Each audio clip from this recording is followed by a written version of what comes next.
Ever look at someone's career and wonder, like, how did they get from there to here? Mm-hmm.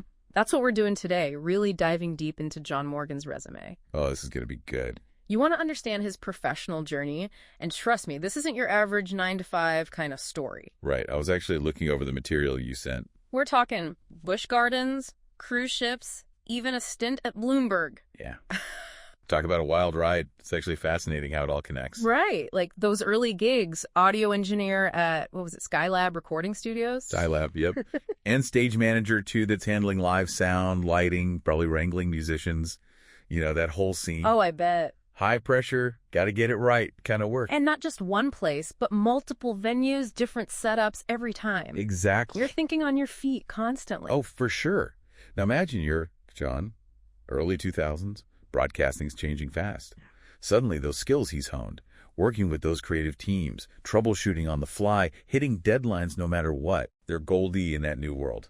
Okay, so that's how he lands at Bloomberg Television. Seems like it. But it's a whole different ballgame, right? Finance, global news, everything's moving at warp speed. This is where things get really interesting. He goes from hands-on tech to managing projects to overseeing video encoding and transmission. Wait, hold up. For those of us who aren't, like, tech wizards, what even IS that? Oh, good point.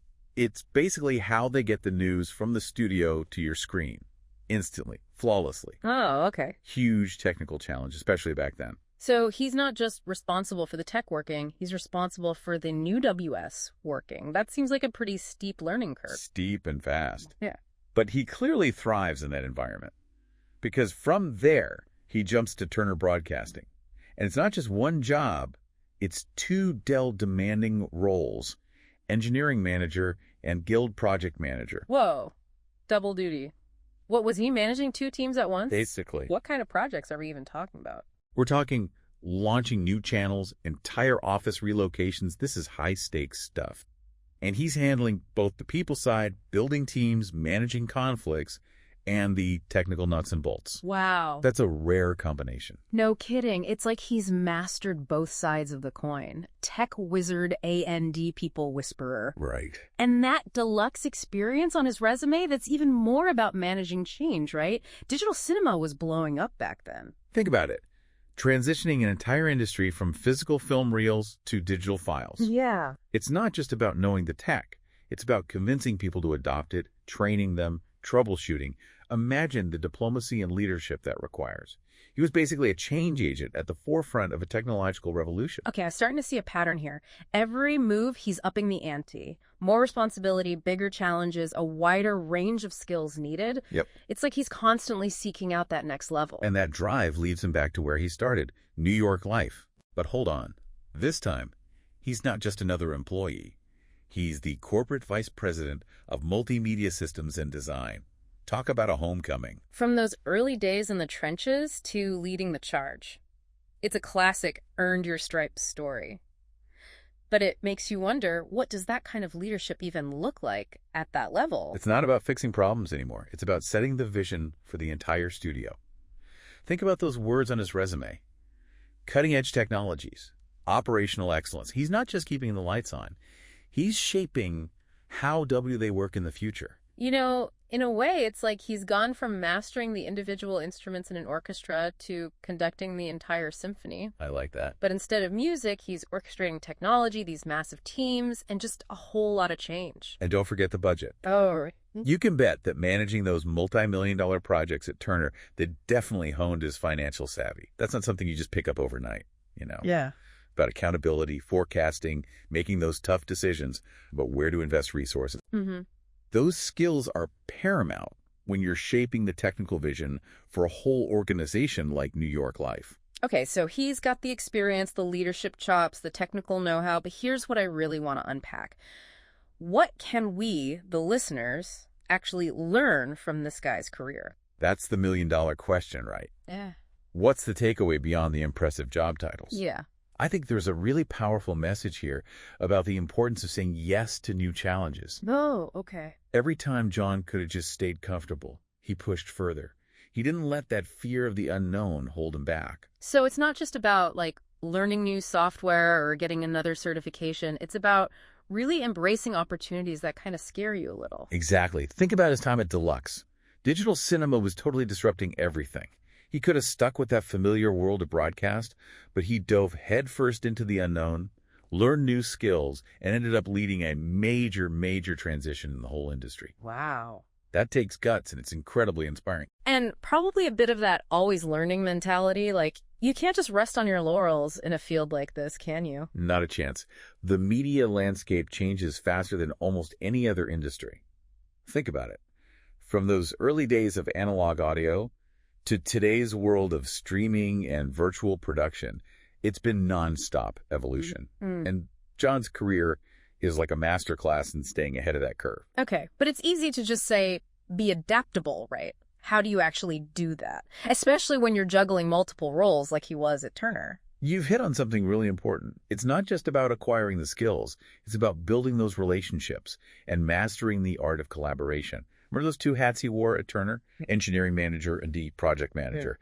That's not just about being good with tech. It's about leading people, navigating all those different personalities, building consensus, getting everyone on the same page. And he even lists conflict resolution as a skill, which I gotta say, you don't see that on every resume. Right. It's like he's not just managing projects, he's managing personalities too. And think about how crucial that is in any field.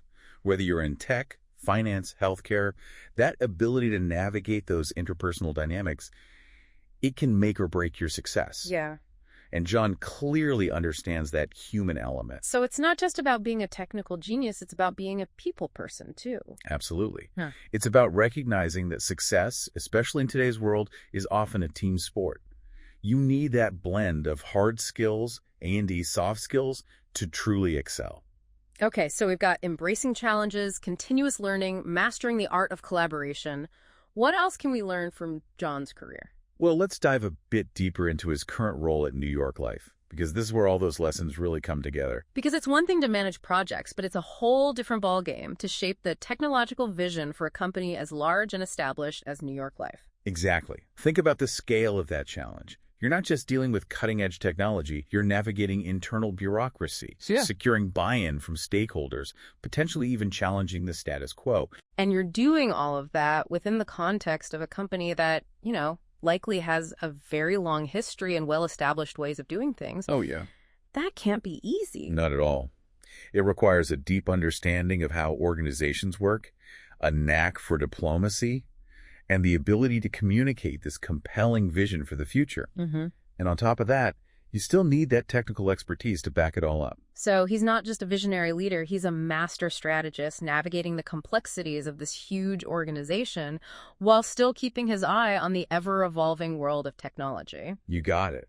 And if you look at his accomplishments at New York Life, it's clear he's not just talking the talk, he's walking the walk. Well, let's walk through some of those accomplishments because his resume is packed. He's overseen the post-production systems, designed and deployed all these new technologies, even established operational benchmarks, and conducted metric analysis to address maintenance concerns. Wow. This isn't just about keeping the lights on. This is about optimizing every single aspect of the studio's operations. And that's where his background in both engineering and AD project management really shines. He understands those nitty-gritty technical details, but he also sees the big picture, the interconnectedness of systems and the impact that even small improvements can have on the overall efficiency and effectiveness of the entire organization. It's like he's playing 4D chess while everyone else is still figuring out checkers. Right. And here's the kicker. He's not afraid to roll up his sleeves and get his hands dirty. I remember those early days as a stage manager, troubleshooting on the fly. Oh, yeah. That hands-on mentality has clearly stayed with him. For sure. Okay, so he's a visionary leader, a strategic thinker, and still a hands-on problem solver. Is there anything this guy can't do? Well, his resume doesn't mention any culinary skills, so maybe he's not whipping up gourmet meals in his spare time. Okay, fair enough. But seriously, it's so impressive how he's managed to translate all these diverse experiences into such a successful and impactful career. And that brings us to another key takeaway from John's journey, the power of effectively communicating your value. Notice how his resume doesn't just list responsibilities, it highlights those accomplishments. You're right. He doesn't just say, managed projects, he says, successfully launched a new channel in the German market for Turner Broadcasting. Exactly. Or orchestrated the complete setup of a new production studio for Turner Broadcasting's amazing adventures of Gumball. It's like he's giving us this highlight reel of his career wins. Exactly. He's not just telling potential employers what he's done. He's showing them the impact he's had. And that's a really powerful lesson for all of us, no matter what stage of our careers we're in. Absolutely. It's about owning your accomplishments, Yeah. highlighting your value, and showcasing the results you've delivered. So, to recap, we've got someone who's not just technically skilled, but also a strategic thinker, a leader, a collaborator, and someone who understands the importance of communicating his value effectively. And it's not just about, bragging rights or anything. It's about connecting the dots for those who might not immediately see the value of your experience. Like, who knew that stage managing at Busch Gardens would equip someone to lead a digital cinema revolution, right? Right. But John's resume, it makes that connection crystal clear. It's funny how we often talk about career paths as if they're these perfectly straight lines. Yeah. But John's journey, it kind of reminds us that it's more like navigating a jungle gym, Climbing, swinging, sometimes taking a leap of faith to reach that next rung. Oh, I love that analogy because it really emphasizes that there's no one right way to get to the top. Right. You might take a detour through amusement park sound booth or cruise ship theaters, and those very experiences might be the key to unlocking your future success. Right. And sometimes those detours, they teach you the most valuable lessons. Like, think about the problem-solving skills you develop when you're literally keeping a live show running. Oh, for sure. That translates to any industry, any project, any time you're faced with those unexpected challenges. Absolutely. It's like that Steve Jobs quote. Yeah. You can only connect the dots looking backward. Yeah. So if you're just starting out or maybe feeling a little lost in your own career jungle gym, don't stress about seeing the whole path laid out before you. Just focus on climbing that next run, embracing those unexpected twists and turns, and trusting that the dots will connect eventually. Because in John's case, those dots have connected in a pretty amazing way. I mean, from those early days in the audio booth to now shaping the future of multimedia for a company like New York Life, that's a pretty inspiring trajectory. It really is.